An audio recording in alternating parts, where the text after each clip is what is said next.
What about the rest? So the rest is up to me. All right, welcome everybody. It's nice to have you all here to talk about museums in modern cities. After all the events we had earlier today at this forum, we have our panelists, our speakers here. How about you take your seats on stage? Anton Belov, director of Garage.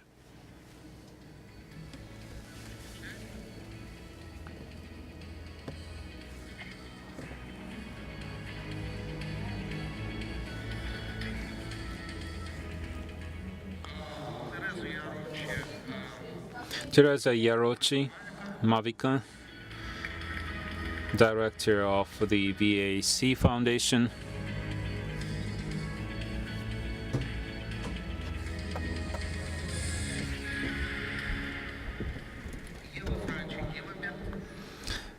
Eva Franchi-Gilabert, director of the Architectural Association School of Architecture in London.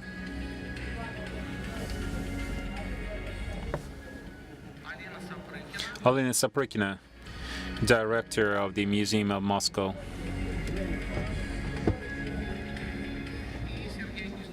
And Sergei Kuznetsov, once again, please take your place on stage.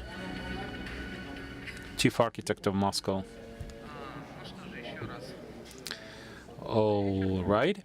So once again, hello everybody. My name is Grigory Revzin. I'm a partner at the Strelka Design Bureau, architecture critic, and also I'm a professor at the High School of Economics. And it's not like I have a lot to do with museums, but we have our wonderful experts with us today. What is happening today in Moscow can be described as a museum revolution. And you have all the dimensions of this revolution. We don't have the Polytechnical Museum here with us. We don't have the Pushkin Museum represented here on stage. Marina Lashak is not here with us. And we don't have the Tretyakov Gallery.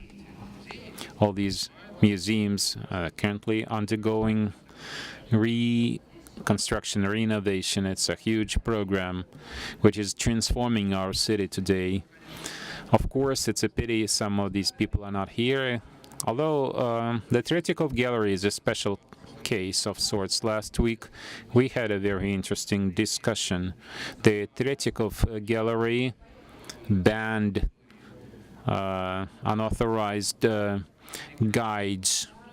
They stop people from talking to each other, you might say. If there are two of you and one person says something to another, this can be interpreted as an unauthorized guide, so you will get arrested and you will be taken to a police precinct. I think this is a very interesting idea in the way museums deal with the city.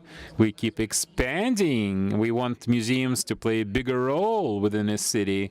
We offer new areas to museums. That the Tretyakov Gallery will soon get a new building, so I guess they will stop people from talking in this neighborhood as well. And actually, the Tretyakov Gallery said this is a standard European trend, so I guess other museums will do the same soon. They will fix this problem, stopping people from talking to each other. And this is a very interesting idea, I think, because I think museums are definitely something positive. They're good for cities. This should improve urban environment. And yet, we see that sometimes they have some conflicts, and of course the city can retaliate by banning Tretyakov Gallery staff from talking anywhere outside the gallery. I think this is an amazing situation, and I think we all should talk about this. Anyway, I would like to ask Anton to go first. Anton Belov. We thought that the garage and the Gorky Park, we don't even know what's more important here, whether the park is built around garage or garage is the heart of the park. So are you going to introduce some new rules in your museum as well? Will we need to get a special permit to talk in the park? Anton, what is your position regarding museums? Because we tend to think that museums are eternal. Once you build a museum, this museum becomes your part of history forever. But you built Shigerabara and then you tore it down, then you invited Kolkhoz, and so you're going to tear it down as well, I guess. Of course, that's what the city is all about, building new things and tearing them down. But this was quite a radical step, what you did. So, could you please tell us about this? Are you tearing down everything you build? What's the situation there? Thank you for this kind of introduction. Well, about the Tretyakov Gallery, I want to make my position known. I think that this matter has been somewhat radicalized. I think it's just that they have a lot of people coming, a lot of visitors, too many visitors, and they were unable to adapt their rules to these new numbers. So sometimes you have these excesses. I think the Tretyakov Gallery responded appropriately in the end. They said they would allow groups in. So that's fine, I guess.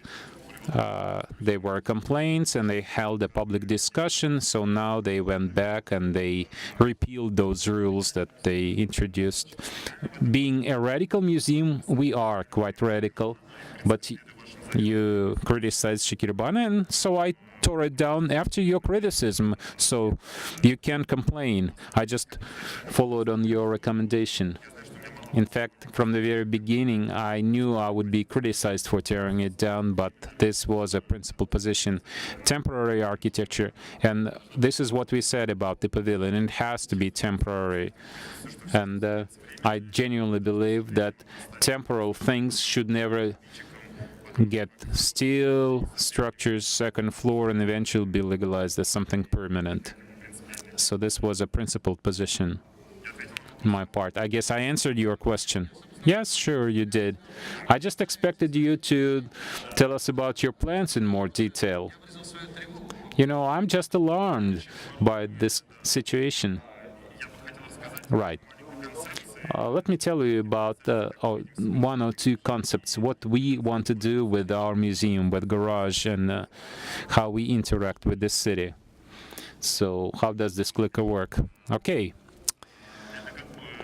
So this is the layout of the Gorky Park, and this is where Garage is. This is our office, this is our educational center, and this is the main building built by Rem Kolkhoz. And since we are in the Gorky Park, we decided to reconsider our vision of what museums should be like. At a certain point, we realized that all the museums we have today, major museums like MOM or Tate or similar museums around the world, they turn into shopping malls with a lot of elevators.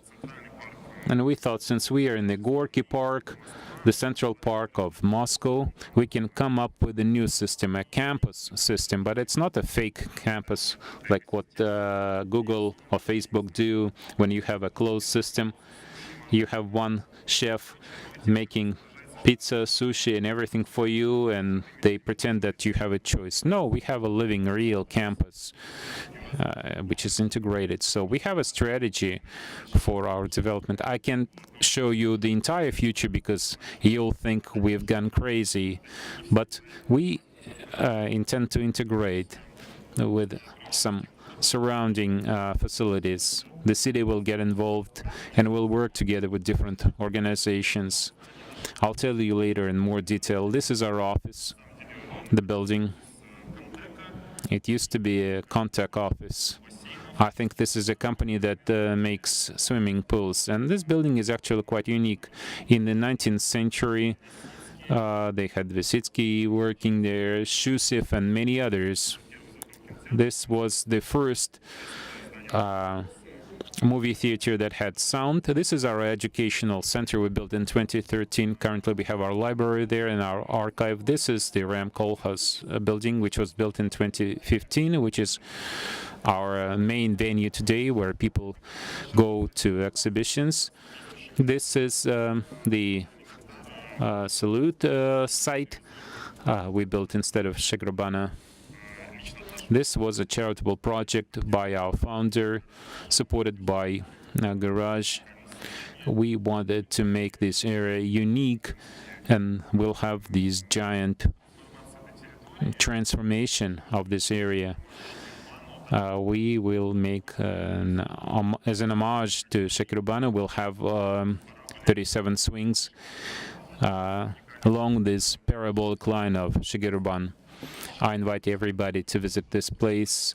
All those attractions will be strong enough for people under 100 kilograms, so you will all get a chance to have some fun there.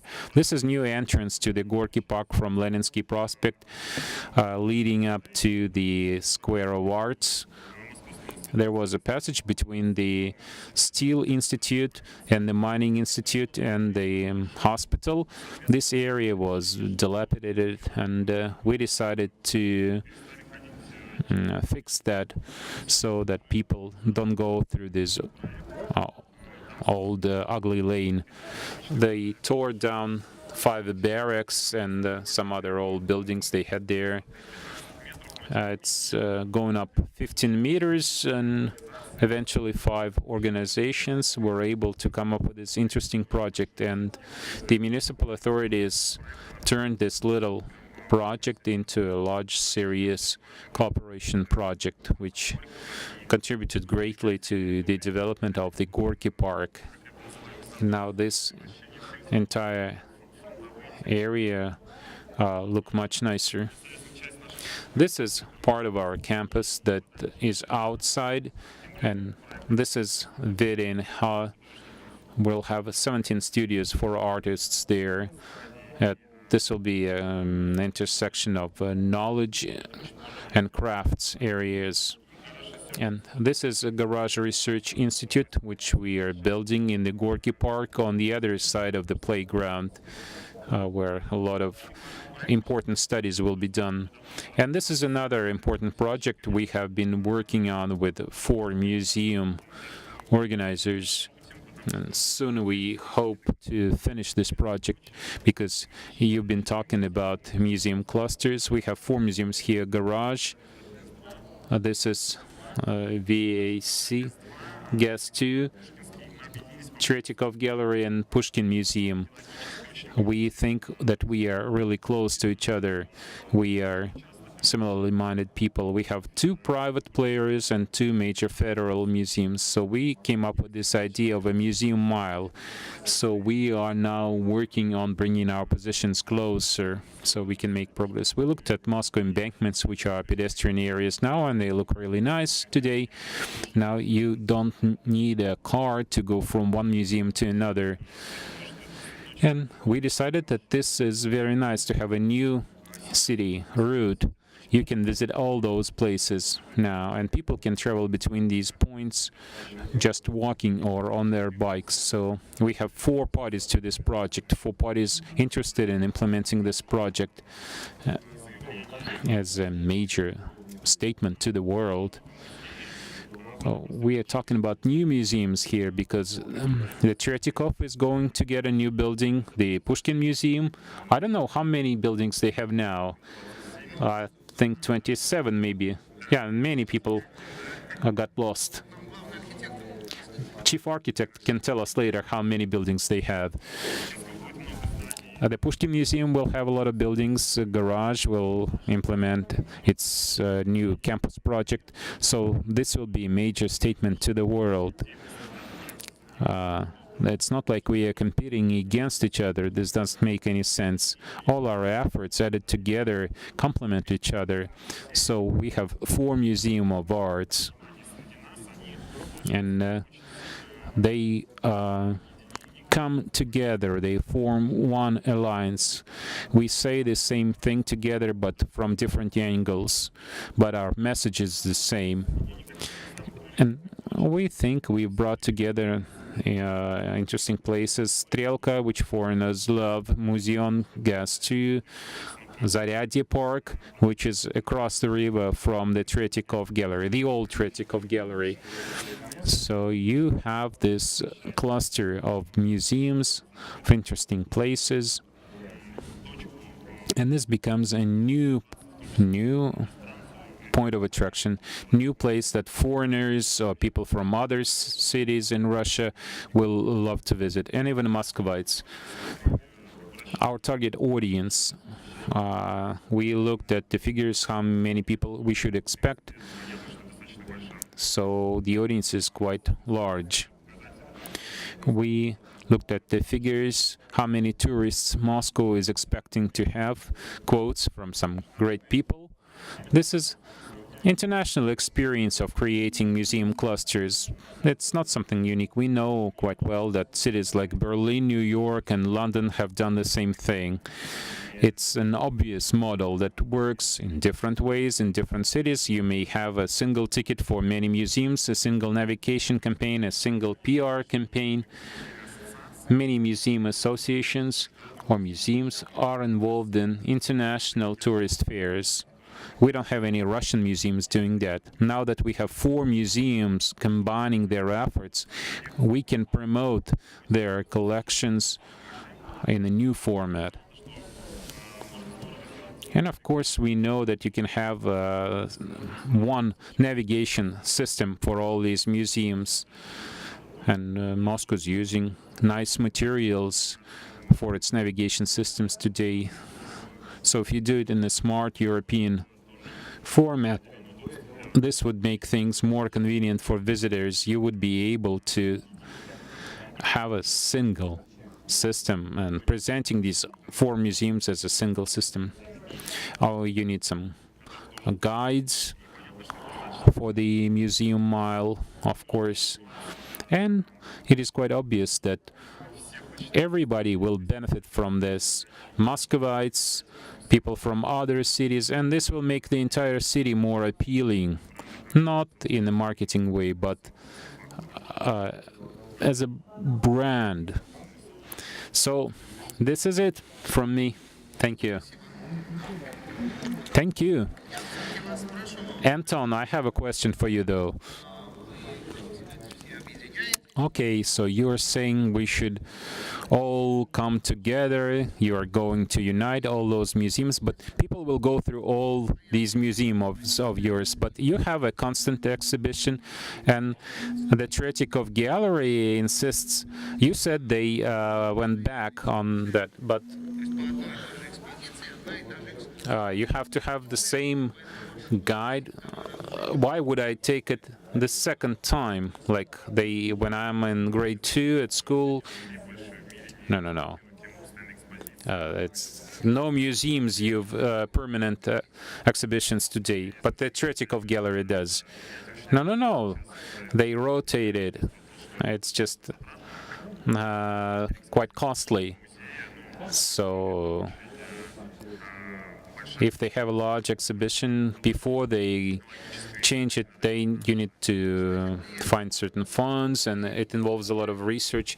Well, what I'm asking is, if your 4 museums are going to unite, does this mean that they will no longer have permanent exhibitions? Yes, this is inevitable. This is part of the process. But you can have other options as well. You can have open storage where you can see a lot more items from the permanent collection, but not as described by the curator, but the way you see it.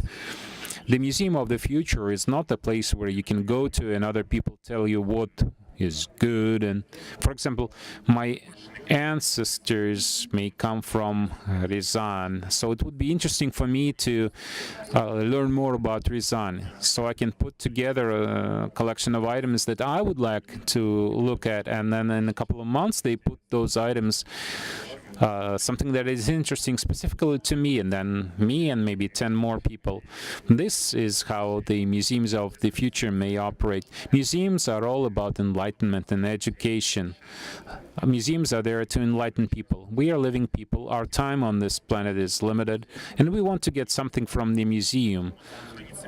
they have 1 million items or 2 million items, and I'm not really interested in all those items, but I may have 5 items that I'm really interested in, and this is what is important to me.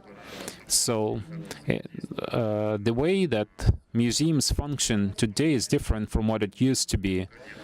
It makes no sense to compete between museums in terms of how many items they have, how big their collections are, how many people they have, how many tickets they sold. But you can add 100 million people who came on the museum night for free. It doesn't make any sense to compete in this way. Well, you say some extraordinary things. Many museums will not agree with you that it's not important how many items they have, how big their collection is, but actually I like what you say. I like your idea that it's not really important how big your collection is. Okay, so museums, and I saw your quote there in Anton's slide. I have a question for you, and it's also quite provocative. Your foundation, about 4 years ago, you published a book by Douglas Crimp on the ruins of a museum. And in this book, he says basically the same thing that Anton just said, that traditional museums are going away and soon there will be no difference between the inside and the outside of the museum, genuine things, not genuine things, and postmodernism. And then immediately after they published this book, you launched your project, your foundation. And Shava Breus promised to turn Udarnik, the movie theater, into a modern art museum. And your project looks like ruin. You know, I work at Strelka, and for the last year and a half, I witnessed that it's a construction site. No way I can pass through. As a person who for a period of time was the public face of the renovation program in Moscow, I understand these people now very well. When I walk through your center, I feel very angry about this ruin of a museum. So my question to you is, I guess, is it going to stay this way, or are you going to ruin all the museums according to this manifesto? Thank you for your question. You've been walking through this area for the last 18 months, you said, but you must have noticed that the situation is changing all the time and doesn't remain the same. Thank you for inviting me. Well, to answer your question of what the museum of the future should look like, it's a tough question. Like Anton said, we don't know what the future will look like and what the museum of the future should look like. This is something I've been thinking about for 3 years now. 3 years ago, a small private foundation, which I'm the head of, it's called VAC. We acquired gas too, and I was told to perform an extremely difficult task, to build something important, something that would be useful to people. And it's a small private foundation. You have to understand this foundation was engaged in some exhibition activities for itself, for people who love modern art. This was some sort of a reflection. But now that we are in the very center of the city and we have this huge space, the first thing that catches the eye is that we'll have different audience there. Since we have different audience, a huge audience, I need to rethink myself. I need to rethink my values. I need to realize who is my audience and what they want.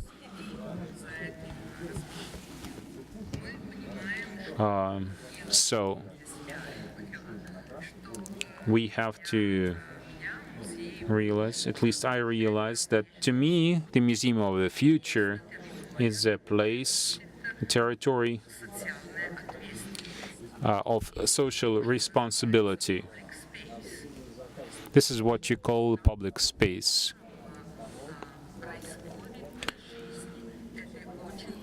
Where these audience, which changes quickly, lives actively, and you have to respond to this challenge. So it is very clear, very obvious that the model we had in the past will not work any longer. A museum is no longer an archive. This is why I started this war against the word museum. That's because when you say museum, right away you think about exhibitions, you think permanent exhibition. This has nothing to do with the future museum, with the Museum of the Future. Exhibition is a place where you can learn, where you are passive. This is an outdated model that is no longer useful today. On the other hand, it is quite risky. When I listened to Anton,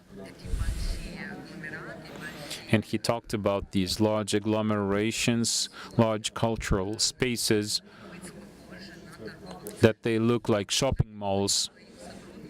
When I talk to my staff and I tell them that GAS 2 has to be a territory of equality, an interesting place, accessible place, they tell me, this sounds like a shopping mall. Well, this sounds like a shopping mall if your goal, your task, is to get a return on your investment, to make profit. If you treat arts as business, if you treat your audience as customers, then it's a shopping mall. But if you realize that your primary task is to create some important content for a quickly changing audience, then, of course, you all will understand that you have nothing in common with the shopping mall, because you're generating content for this public space. This is my vision. I think that the Museum of the Future will be the #1 actor in public space, and any city of the future will largely depend on the quality of its public spaces. And once again, you have the question of the audience. Who are those people you are talking to? Who are the people you're working with? That's why I say that GAS 2 is a factory, not a museum, because this is a place where we are going to produce something together with our audience. How do you know what your audience wants? How do you listen to your audience? It is not that simple, but it's very important. Anton said that this is something they've been working on for a long time, and you really need that. You need to know your audience. Let me tell you a short story, just an example of how we started dealing with this issue. Currently, the Modern Art Museum on Petrovka Street has an exhibition, a project, which we did together with them. And this was really important to us. We called it dress rehearsal, because to us, this is a dread rehearsal of what we intend to do in the future at GAS 2. And it was really important for me to present the collection. I wanted everybody to realize that we are not going to open Gas 2 in order to demonstrate some jewelry. And we'll never have a permanent exhibition there. At this dress rehearsal, we asked an artist to help us develop this dialogue with the audience. Valentin Fetisov worked on the rules of a visit for us. So you can buy a ticket, a regular ticket, or you can agree to answer some of the questions we have in our questionnaire. And he prepared this questionnaire for visitors. Those questions were offered by organizers. We all came up with our questions. My question, it's a very complex Russian word that I used here.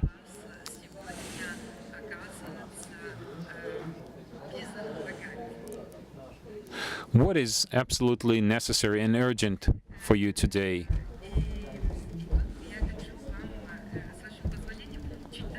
So if I may, I'd like to read a few responses to you. I get a lot of responses to this question. And I don't know who those people are, I don't know how old they are, I don't know what they do, but we read all those answers, analyze them.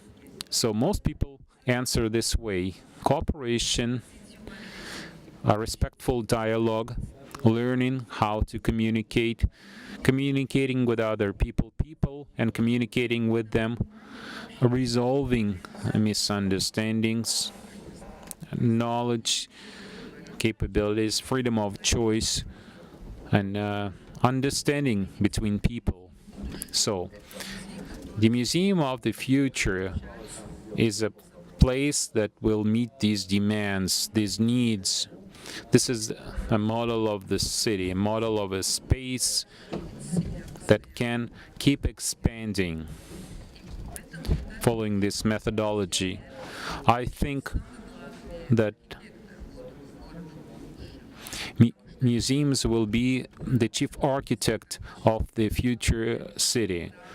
Museums are about human relationships, exchanging and unifying. I hope I answered your question. Maybe I disappointed you about the exhibition, but still.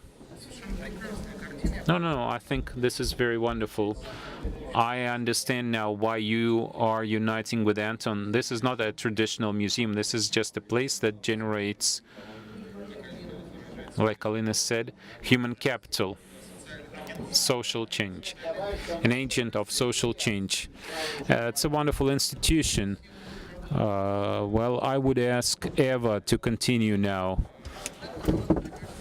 because I think, to some extent, the future you're talking about is the present of the Storefront Foundation that you lead in New York.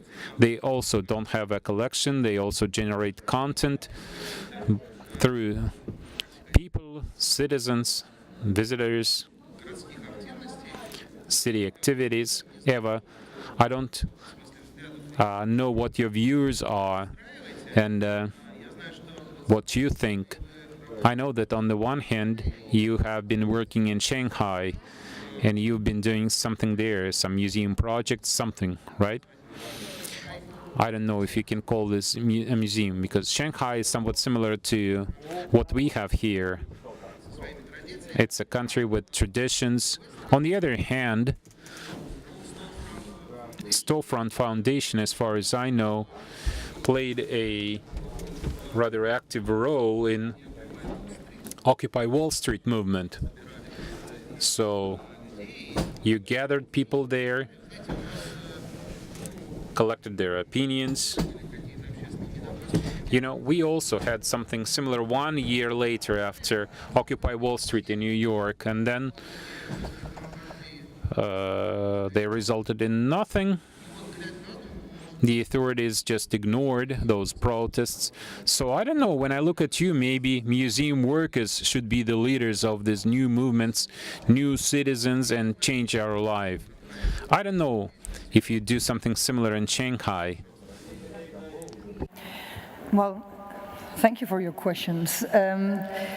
Storefront for Art and Architecture, in fact, is an institution that has tried for 35 years to ask questions that no one else would ask. The institution was founded on the premise that museums, educational institutions, were not agile enough, they were not fast enough, they were not willing or able to take the risks necessary to be able to ask the relevant questions that would define and determine the way in which society should move. So, trying to actually understand what cultural institutions we can produce that are able to help us, guide us into a future that is different than our present, maybe might go beyond the typology of the museum.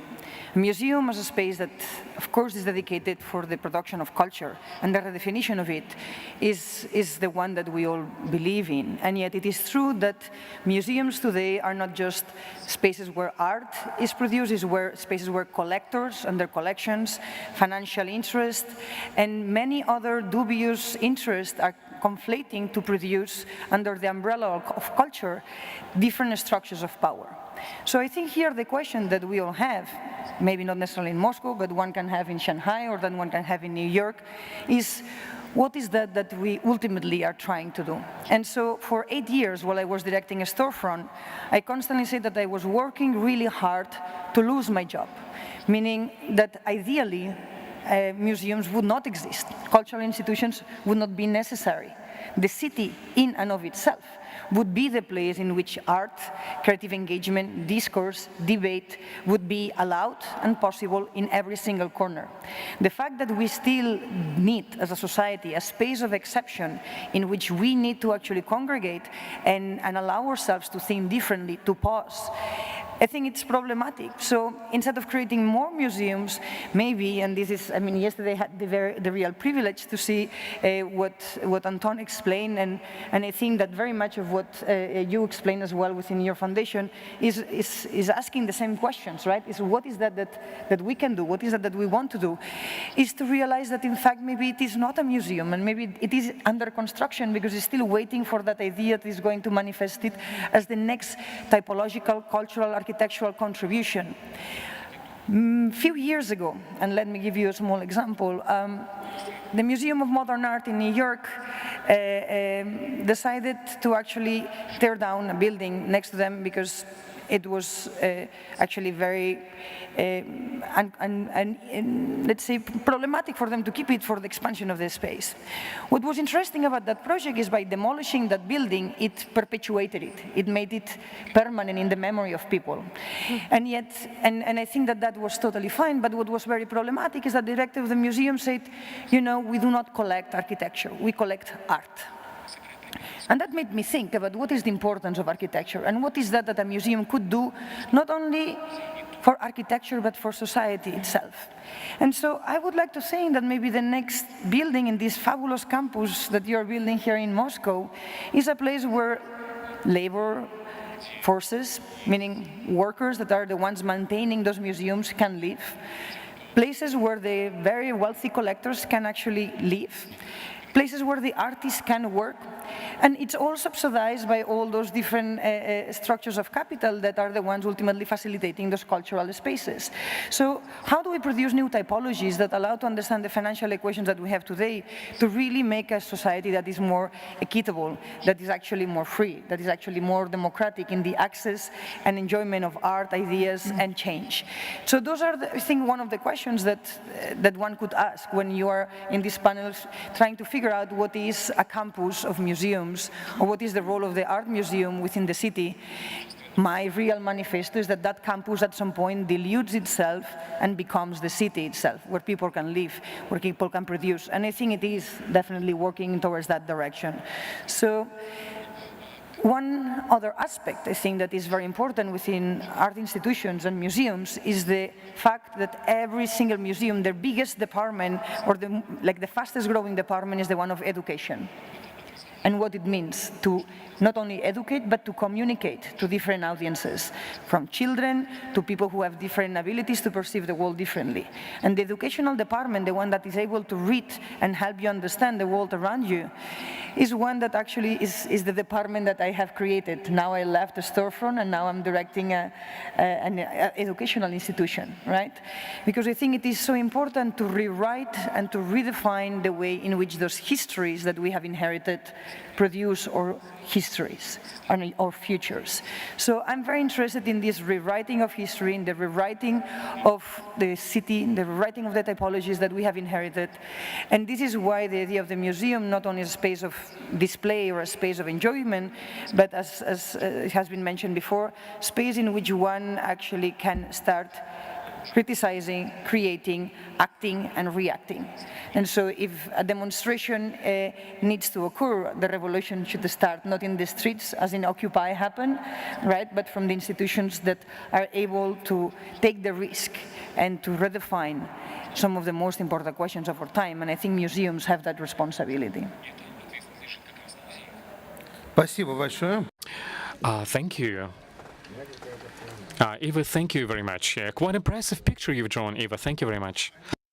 I mean, you have 1 million units of storage items. Is it 1 million? We have a microphone problem? No? No? Alina? You have 1 million of units of storage, right? Or less. I'm sorry? I'm repeating myself. Oh, yeah, collection. You're speaking about our collection. Yes, 1 million items. But you are here the only representative of the museum who has any collection, because all others, they have only good feelings, but no real collections. And since I've understood that the museum of the future is a certain container of human activities and movements and things like that. And your museum is known as the place, I will say once again, of production of social capital. In your yard, you're producing these social capitals. Somebody comes, some news arrive that you guys are holding another event, another reading meeting, or something like that. But who of you knows what the Museum of Moscow is really storing? What is that million of units? You have postcards, you have posters, you have something else. What are these things? And I believe that it's even alarming. Would not it be the case when this whole collection is contradiction in this idea of museum dissolving itself into the city, being ruinized, getting itself free from the collections and from the necessity to produce something new, for at least for us to make in these circles between the museums. Please, Alina, go ahead. Well, first of all, good afternoon. Thanks to the organizers for inviting me to be here. Thanks to Grigory for the question. And for me, it's an opportunity to share about our museum of Moscow, and definitely to give a context of our today's conversation, which is basically dedicated to establishing this beautiful museum cluster in the city of Moscow, and also in terms of some new questions to be asked, some new challenges which the present poses in front of us, before us. One of those is having a collection, of course. But since I suspected that your question will be not the one which I was expecting about the human capital, and actually it's a very tough question. Can a museum belt be economic and social driver and to play important role in developing human capital and education in Russia, of course? So I will attempt to put them together, this human capital, this collection, and the role of museums today. Because, as a matter of fact, if we have a perspective of human capital, we will get a lot of questions, more questions than answers. Now about collection. We have prepared a slideshow, a presentation to show you about our museum and our projects. Would that be possible to put it up on the screen? It's not a presentation, but just a slideshow. It will be like a backdrop. And if you've never been to Museum of Moscow, you can go and you can see what this yard is all about and what do we do in this yard. Yeah, we have 1 million units of storage. We are the main museum in Moscow, and our story is very complex, I would say, and by itself it's been long. 121 years we have been in existence as one of the oldest in the capital of Russia, and as somebody put it, it's the youngest museum of Moscow, however strange it may be. So this is the interpretation. The point is that our museum, like no other, is a mirror of all the things which are happening in the city for over 100 years. It's been mirroring the life of Moscow. It was first established as the Museum of Moscow Economy in the end of the 19th century. Basically, it was built by the Moscow State Duma, and it would show you how the Moscow is changing and morphing into like a megapolis. And what are the changes in the Moscow environment, in the infrastructure, how the charity is growing, how the culture is growing, except as of 19th century. And basically this museum was speaking about the factories, the plants, because Moscow was a very big industrial place with big companies, and the function of the city was different. These were big manufacturing centers, and then the museum was changing a lot. It was a museum of utilities and public utilities. Communal communities. There was a fashion of communes, and all that was happening with the museum. It was also one interesting page of history, so to speak. And later on, it was also being stationed in Sukharev Tower, which was demolished back then, torn down as a museum of communes of Moscow. And the museum is undergoing or feeling such a strong impact of the city that we are beginning to call ourselves Museum of Reconstruction and Development. The Sukharev Tower was torn down, then the museum, the history of Moscow, and then of Moscow. Now we are finally the Museum of Moscow. And we consider ourselves as the place which is, taking in all those reincarnations, and we're speaking about the Moscow, city of Moscow. And as a place, we are about history of the city, history in the making, and history in the human sense. The city is a territory, is glorious moments, and I mean Moscow as the place, as the location, and it's also history of the Muscovites, the personal stories of people who are also here, and we show the connection between the people and the city. And one feature of our museum is not only about these constant reincarnations and the way the city impacts. What the city is all about, it's about the policies, it's about the situation, but it's also about the collection that Grigory has asked me. The thing is that this collection has been assembled by the people of Moscow. Before the 1917 revolution, there was the charity people, the city's elite, and then in Soviet times, I would say in the second half of the 20th century, the Moscow residents bring their own personal items, and then we have the collection. It's about the daily lives and the personal people's archives. Just a day-to-day life which makes sense for every person, because these are things which are very clear. It's about how people lived their daily lives, and we have quite a lot of them. And in this sense, we have interpreted our own situation in such a way that if we are a museum and the collection is brought together by everyone, by all people who live in Moscow, then we can pursue the kind of collectiveness. Museum as a projection of collective assembly of all the people. You cannot see our concept, but you can see some exhibitions, some exhibits, and some events. Whenever we think about our concept, we are thinking that we have we have 3 buildings, and we have a huge archaeological collection. All that is available in Moscow, all the findings are being given to us. It's written in the city's legislation. And when we first conceptualized our own, advantages, first is location, Park of Culture. We're not part of these museum quarters, which have been described above, and we are like neighbors looking at these ideas. And now we're speaking more and more about being more hospitable and being good neighbor policies.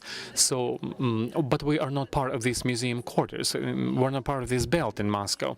So, another features, what makes us different, one of our buildings is about history, because we have been collecting our items throughout 121 years. And it's about old plans and layouts, blueprints and maps and sculpture. We have a lot of pictures. We have daily items, household items, even clothing, even automobiles. It's all about Moscow. Items from the urban environment. It's all these pieces, so to speak, that makes a puzzle together. These are the 1 million items that we have. We can speak about Moscow, all kinds of stories. We are the Museum of Moscow stories. Not just one story about the city, all kinds of stories. And now our main building is thought to be a story building. The second building is considered to be an art center, and this is the place for temporary projects. And while the history is like standing exhibition, and you ask me a question, what do you have in store? Not everyone knows.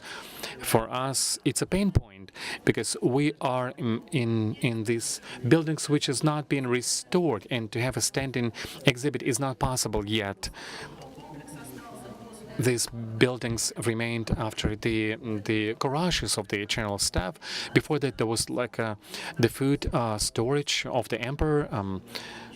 It used to be the gem of architecture in the city of Moscow. And we received it in non-restorated form. The names have been changed 5 times, and eventually now we have this 1 million units, and we are where we are. And between the museum relocated and until we rethought it, we sort of reinvented ourselves and started working in different formats and working with different meanings. As for the history, this is the way it sounds like, but if we consider the museum and the function of the museum, you can simplify it like the previously. Museum was about some narrative. When we speak about the outdated role of a museum, historically we mean that museum was just about one narrative ideologically stipulated, and this word ideological, that we are ideologically connecting, I feel this word differently, because it's more about, it's about stylistic similarities, because ideology is about one narrative, it's about one Soviet history textbook as we remember it. It's not about some interpretations. In our version, this complex, this standing exhibition is about interpretations. It implies some curator's point of view about different historic events, and this is very important. We are doing it in our temporary exhibitions, and while I was speaking about our collections as the collective effort of the Muscovites, we have the old apartment exhibition, when in real time items arrive, 1,500 items, and there are about 2,000 people who brought these items. 700 streets, 800 buildings, and people somehow write scripts, they shoot video, and we do it as a collective effort. It's a new approach to history. It's incredibly hard work, because it all comes together out of this bits and pieces of personal memories and feelings and a lot of work. But now I think that there is no other way to do it.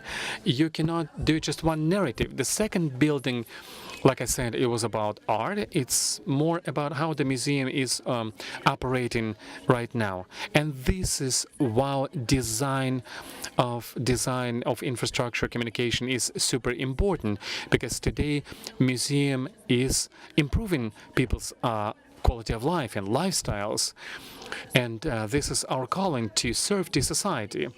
But the challenge that 21st century poses between us, this human capital idea, is that the role of the museum is changing towards, I would say, I'm totally agree with Eva about this educational centers and about educationalism, because it is very important now that museum is an area. Museum is about the standing exhibition and exposition. Whenever we think about this, we are exploiting this idea. It's a new platform, it's a new site, like a mixed-use center. We can work with education. Why education is very important? Because from the standpoint of the national government, who is a good city resident, somebody who can give back to the city and to the state. So the human capital in this sense is really working. And the third building, this is why we called it educational one. So the history and story of art, Moscow yesterday, Moscow today and tomorrow, this is how we envision the Museum of Moscow. Thank you very much, Alina, for a very detailed description. And we're almost out of time, but Sergei Kuznetsov, I absolutely have to ask you a question. Sergei, you've listened to all of that, you know something about museums, but your own museum is not finished yet. Tretyakovsky Museum is still in the works, it's standing there, and you know, Polytechnical Museum of Moscow, they won the competition, by the way. They are out of the limelights now, and I have to ask you as the chief architect of Moscow. I've written an article, Be Afraid of Museums, or Beware of Museums. We're giving them new space in the city. They build their warehousing, and we have the Pushkin Museum in the downtown of Moscow, the library named after Moscow, then another. We have all these box-like places, you know, where the collections are being stored. And now, as it turns out, it's totally different. They're spreading, they're melting into the city, no storage, and in just one building they may have a bunch of items. I'm feeling that we need some external guidance. Does the city has a plan? Alina told me that I'm not following our agenda. The agenda is how the museum or museum islands or museum network will be built. Please go ahead, Sergei. Maybe very briefly. You know, my memory is very bad. I don't remember the question that I was supposed to answer. I don't remember what I was supposed to say. It's okay. My presentation is almost basically repeating myself from what my colleagues have told now. When I was a high school student, I don't know who was cheating, but both got F. It's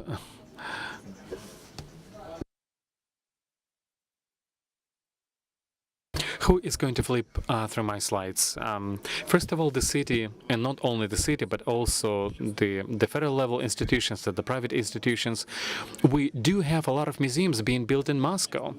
What you're seeing now, it's the map which I've shown in the very beginning, and you can expand it to Polytechnical Museum at the Lubyanka, not the one which is on the Lomonosovsky Prospect.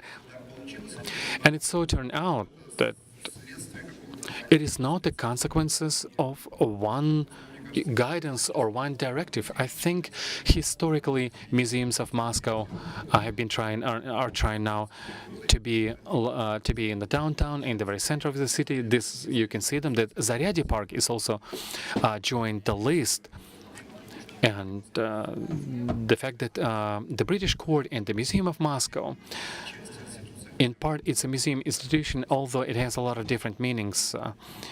Speaking of Zaryadye Park, what's important to think about, and what Eva was speaking about, is that the goal is museum at every corner. This kind of activities which are taking place not only in museums, but also beyond. It's a very interesting challenge indeed. I see that some institutions are being developed, not only the museums, but cultural and other ones, and sporting events. Or should I say cities theater, like Grigory was saying, that we're using this expression right now. And I can tell you from my own example, I'm into fitness, into sport. I've been professional in sport. When you're jogging on the streets like 20 years ago, you're alone and people are pointing fingers and laughing at you. Now they're laughing at those who are not jogging and running. It's strange not to be active, not to be fit and athletic. Previously, going to museum, it was a whole special occasion. Now it's a part, for many people, it's a part of their just routine, spending their time, their pastime. It's much more common than we could imagine some 20 or 10 years ago. And this is good, because if we're speaking about interests in this city, I'm flipping through my slides. It's also the case about the Pushkin Museum. The main idea is to influence the agenda which people have and influence the 24-hour lifestyle, in my point of view, because we do know that these kind of public vices or vulnerabilities is about filling the vacuum in people's time. Now we began the renovation project. We are trying to study what is happening in these regions and neighborhoods of Moscow. People just come, they live in these buildings, and there is nothing else to do that, you know it. So I thought that what has already happened in the center of the city now sprawling beyond the city center. Not only in this museum cluster, we have some facilities. I'm trying to flip my slides and they do not change. I don't know what's going on here. Oh, now it's working. So these are facilities which have already been mentioned. Tretyakov, in the future, I think it will be a real gem. And now what we have outside of this cluster, the center, we have the All Russia Exhibition Center, and the Polytechnical Museum has also done the joint exhibition. And we are planning to do some other series exhibitions, very big ones. At the Khodinka place, we are planning to do other events. I'm still having trouble using my clicker, Garage, VDNH, All Russian Exhibition Center. This would be an important project, hoping it will work with Hani and Rashid at the Zil place. What I'm trying to say is that going back to the management, managing this process, we can formulate what has to be managed. How to manage it, it's more difficult. I would say that the next step in developing this agenda, very good one, which is gaining some grounds in terms of replacing this vacuum that we're seeing right now. Better crimes in so-called bedroom communities, where we have people who are only living, like Eva was speaking, we have to go beyond the scope and scale of the museum, not to wait for the people to come to you as a museum, but for the museum to go to people. People may not come to the museum. They have never heard that they're supposed to go to a conventional museum. And now, within the renovation projects, we're working with the first winners. We are working out the details, and there are some proposals, very valuable proposals, about building culture centers and the museum institutions. I believe it's new breaking grounds for cooperation with the state-run facilities, with the private facilities. That is to find some way to work in the districts. The ZIL project, ZIL, is in the public eye, but we have many other projects which are not that popular, to be able to bring this very good agenda and positive agenda to people, to the city's periphery. I don't know how, in what shape. Of course, we cannot build museums in every corner of the city. No one will be able to pull off the bill, but to be enabled to interact through some centers, like these 39 movie theaters that the city has sold, and to build some cultural activities and some cultural agenda for these now privately owned locations. Actually, they did not succeed working with some museums that they were trying to do some outdoor markets for people to come and to have some alternative to these shopping malls. Infamous shopping malls, whenever we speak about them. But I would think maybe we can learn something from these shopping malls. They know how to attract people. Of course, they attract people due to some food and groceries and clothing, you know, but this is a part of our lives. And if a museum can be in some kind of even weird partnership with these shopping malls, this could be a new step, a new way we could learn about how to mass distribute product, which is nothing to be ashamed of. If we'll be a little bit more critical and we'll say that now the culture is not an elite product, it has to become the mass market product. But in real life, it's not the case. We're used to certain kind of people being in a shopping mall and other kind of people hanging out in the garage museum. But we have to wake up, and usually it's the same target group. It would be good to make people leave the shopping malls and to go to museums, or maybe the museums will go to shopping malls. I don't know. I think it's an issue of managing this process will be revolving in this kind of thinking. It's about going to a new level. Forget about the fact that we have these great buildings and with great architects, and we're doing all kind of events and outings and happenings. It's all great, yes, but what's next? I think it's meeting people halfway, people who are far away from this museum culture.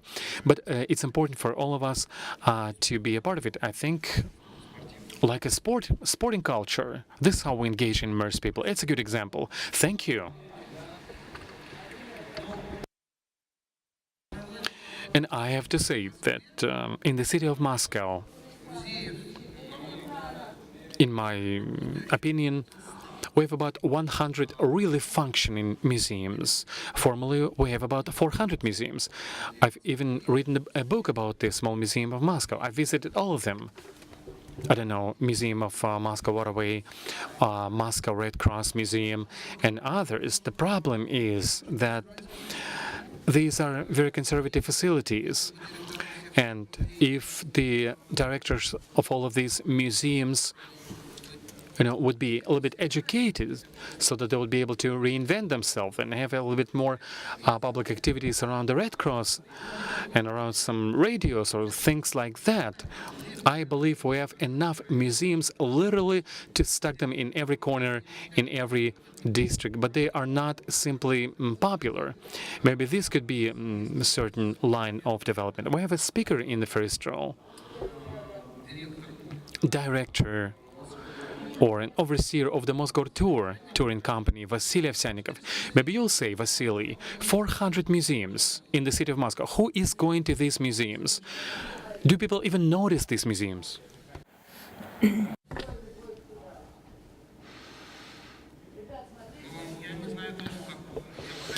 Well, I don't know either. Here, it works. Yes, thank you for your question, Grigory. You are right, we have 400 museums in Moscow. 400 entry points, I would say, because many museums have several sites, like the Museum of Moscow and some other museums have several different buildings. So out of 400 museums, 100 of those belong to the Department of Culture. And recently we had some reforms, and we are a new institution that has to make Moscow museums more appealing to people. We started our research less than a year ago, and we discovered a large number of problems. And these are not always marketing problems, even though most of the problems are marketing ones. Let me give you an example about marketing. For example, tourists don't go to Moscow museums. Why? Why do tourists just go to a handful of museums? It's important to realize that we have a small number of tourists coming to Moscow. We need more visitors, more tourists. If we attract more tourists and we add some marketing, for example, we distributed the cultural map of Moscow during the World Cup, and it had all the museums that are close to places where football fans would normally go, where they lived, stadiums, fan fest areas, and we also gave them a discount, 50%. So we had 16,000 visitors in the Museum of Cosmonautics with 50% off. So this is not only about marketing. You mentioned storage. Many of our museums can't sometimes don't have resources to organize an exhibition. For example, Alina, they have to use one of their buildings in central Moscow as a storage space, as a regular storage space. And many museums have similar plans, similar problems in Moscow. Just recently, our mayor had a meeting with the chiefs of Moscow museums and promised that they would build a temporary or permanent storage space so they can free up some places which they currently use for storage and use them for exhibition purposes. We only started this work recently. Of course, we are also thinking about obvious solutions like city passes, joint navigation maps, this kind of things. So I think the reason that people don't go to museums that often today, it's just a temporary problem. And Mr. Filipov, Deputy Minister of Culture, said in the previous session that we've increased the number of people going to museums by 70% in recent years. This is above the average statistic for the whole world. So on the whole, I think the outlook is quite positive. Soon we'll have more people going to museums. Well, we ran out of time for this session, and according to this paper Alina wanted me to follow, I was supposed to give some concluding remarks. But frankly, I don't know what to say. I guess the city of the future, the museum of the future will be dissolved in the city will become a museum, and all these things will come together. Thank you very much.